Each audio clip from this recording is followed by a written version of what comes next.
Hello and welcome back to Management Snippets. This time over, we are going to touch upon a very important topic called organization culture. So enough has been heard about organization cultures. Every organization, every company talks about that they got a unique culture. So this has become a fad of late. But actually, what is organization culture, and which all companies have a unique culture to talk about? Though many boast about it. So let us touch upon this topic. I will start with an example called next bench syndrome. This is actually, you may be finding out how come this is connected to the organization culture. This is something coined by HP, Hewlett Packard. This next bench syndrome is an organization culture in HP. That is, to define this, if I'm working with my colleague who's working beside me, I'm always observing me. He's always observing me. I'm always observing him, and then he's always observing me as okay. So if he's getting stuck up somewhere in his work, I'm observing him, and I'm continuously seeing that he's getting stuck up at some work. He's having some difficulties in executing the work. So I find a solution for that. Okay, so and vice versa also. So he might be observing me, and then if am finding a difficulty with something, then he may find a solution for me as well. So this is called next bench syndrome, and HP believes that when I'm finding a solution for my colleague who's sitting beside me, that means that solution should work for the customer as well, because customer is also third person. Okay, the customer, if I can find a solution for somebody else, that means I am empathetic, I am thinking on behalf of somebody else. So that somebody else could be the customer also. So if I'm finding this solution can work, or rather collectively, if all the next bench solutions are collectively or cumulatively taken together, maybe it can work out a breakthrough solution for the customer. So this is what is called the next bench syndrome, wherein it is a culture has been imbibed in helping each other. So this brings about the team spirit, and this results in an organization culture where each and every person is helping each other. There is no undue competition or unhealthy leg pulling, which has become the hallmark of many organizations and then has paved the way for their downfall. This is not the case with HP. If today is one of the pioneers of customer service, or one of the most successful companies in the recent era. So maybe part of the credit should go to the organization culture which has been nurtured, which they call as the next bench syndrome.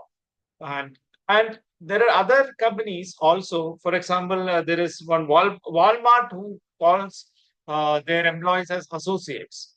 Okay, there is nothing like a Walmart employee. They're all associates. Similarly, we have McDonald's who call their employees as crew members. Okay. So this is all a part of creating organization culture, though many companies say that we are one family, or that this is all, sweet talk. But actually, is there a cohesion in a company? That only a few companies can boast about such kind of a cohesion. So one more example which I'm giving you is Disney, which calls their workers or associate or employees as cart members.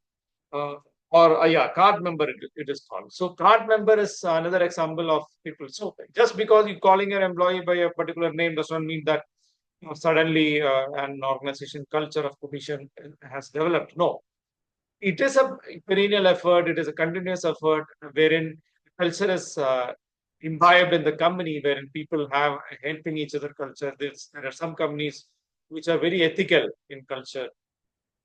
So the culture is made, some people are, some managements are very lenient towards the employees. Some, employees are not fired, come what may, they're not fired because of job security is paramount in some companies. In some culture, for example, the Japanese culture, job security is paramount. We don't see Japanese companies firing their employees. So the culture is not of, firing. Culture is of helping each other. If somebody is lagging behind, help him to come up, give a hand to him or her to come up so that he or she may not be fired. So this is the organization culture. Countries, nations have their own culture.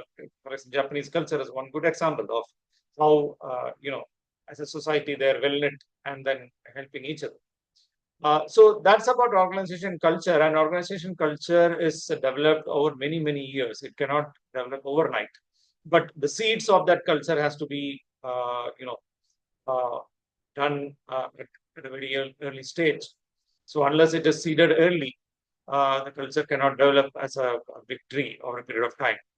So organization cultures, once it has been built, then there is no looking back. And it is very difficult to break that culture. Once it is made, it is like a banyan tree. It's a small seed that forms a big banyan tree, and the banyan tree stays there for 150, 200 years. And then it gives shade to so many people, it gives a lot of oxygen, and it itself becomes a landmark. So organization culture is like that banyan tree. Once it is made, it is very difficult to fell it. It is for years to come. It is going to stay with us. And then the company's success depends on how good the organization culture, how strong the organization culture, and how benevolent the organization culture is. Yeah, that is our organization culture at this episode. Thank you for being with us. Thank you for being a subscriber. Thank you so much.